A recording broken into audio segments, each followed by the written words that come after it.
So your job is to cover the Trayvon Martin case, and Governor Scott gave you a lot of props as far as how the case is going.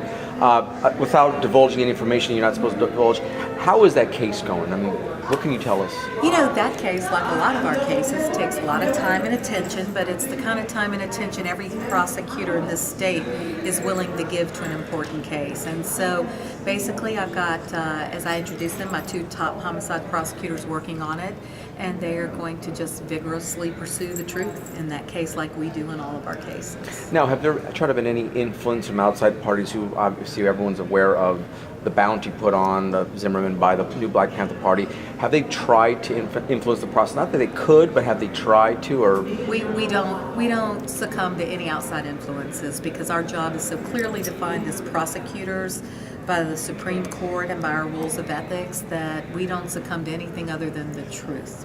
And we have cases in court every day where, for example, yesterday, I'm working on a murder case now that I was supposed to go on next week. Yesterday, the defendant wanted to talk to me about his case, and we set it up in the legal way to do that. And I had a long conversation with him, met with him and his lawyers again today, and that's what I mean. You wouldn't think a prosecutor would meet with the defendant they're prosecuting, but whatever the situation is, it's our job to seek justice, and that's what we have to do in every case. So right now, it seems like the fever of as far as the anger has kind of tampered down. Now I think people are just waiting now to see the next steps in the process. Zimmerman bailed out. Obviously, he's out doing his thing. But so do you see? Is that true? Do you see that the temperament, the actual the euphoria, if you would, behind the whole case, the passion behind it, the anger, that's been tampered down?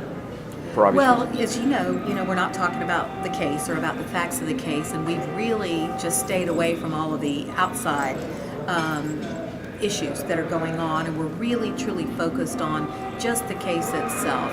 We've got a judge presiding now that is helping steer both of us, both sides, through this process, and we just look forward to having this thing go its natural course in the courtroom.